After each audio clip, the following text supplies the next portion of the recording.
পারছি না ওরে বাবা।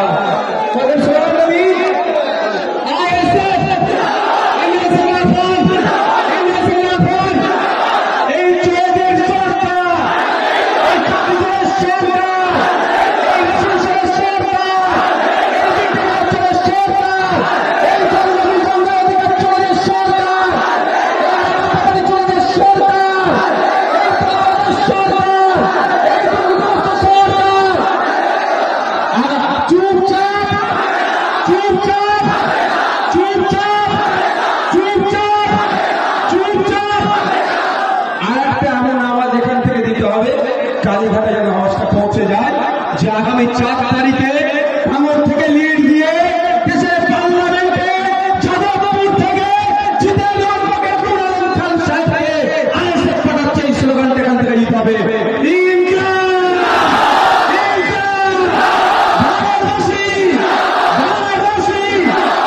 সকলে ভালো। আমি বলতে চাই যারা বসে আছি আমরা নেতা নয়, নেতা আমরা দুটি যারা লড়াই